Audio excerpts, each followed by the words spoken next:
It's an honor to be here tonight with everybody as we celebrate the culture of resistance. I had the privilege to stand shoulder to shoulder with hundreds of Palestinians that are waging a grassroots mobilization and struggle against the ongoing annexation of their lands, the illegal construction of the Apartheid wall, and the illegal construction of settlements throughout the West Bank.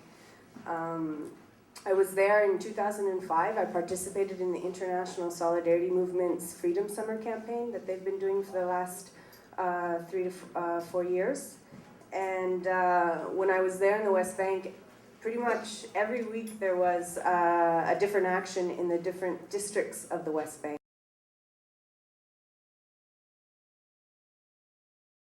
So there's a lot to say. I'm here to talk a little bit about some of the actions in Belém.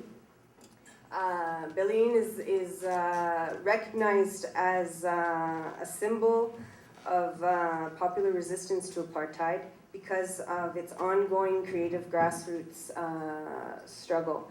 They've been able to combine political mobilization with legal strategies that have brought them to international headlines. Also, one of the unique features of Belém is that it is fighting one of the largest ultra-Orthodox settlements to be constructed in the West Bank. It's called Modein Elite. And when I was there, they had just begun the construction of the wall. So we would often go out to the outskirts of the village, right at the border where the construction site was established.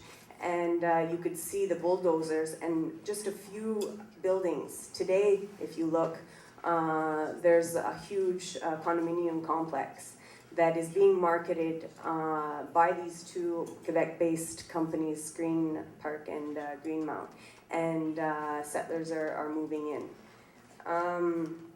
Belém started their popular committee against to stop the apartheid wall and the illegal settlements in 2005. When I got there, they'd already had quite a successful 5 months of mobilization, and every time there were different themes. One of the members we saw in a picture, Mohammed Khatib, he was often trying to figure out creative ways to call attention for the media.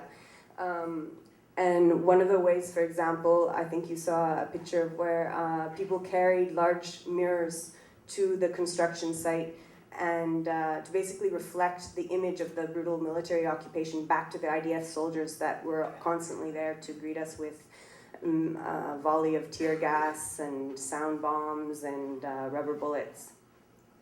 Another time I participated in a direct action. We chained ourselves to a metal cylinder right in the middle of the construction road to obstruct the day's work. And we were also, it was an attempt to call for unity amongst the different political parties in Palestine that are constantly having trouble. One of the main actions that I will always remember in Belém, and is a testament to the resilience and the relentlessness of their dream for liberation, is one Friday morning we woke up at 5 in the morning to army vehicles coming into the village and declaring the area a closed military zone. And they do this to basically impose curfew so no one can leave their houses.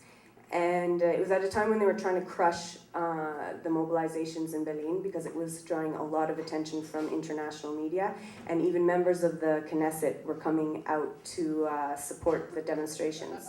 So they declared the military zone, and people, because it's 5 o'clock in the morning, people were getting up to go to morning prayer.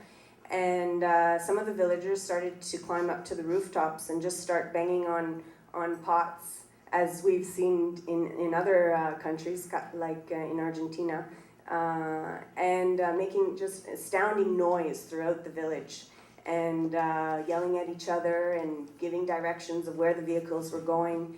And that was the beginning of a 12-hour-long battle to break curfew and push the IDF out out, and I was very proud to participate in that. It was the funnest day of my life.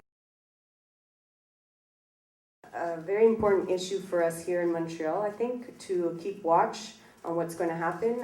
Right now, the government and the band council are trying to appease these protests by promising 700 acres to return. One thing you have to remember, though, is a major part of the Highway 30 was built during the military siege of Mohawk territory in 1990. Everybody remembers the Oka crisis.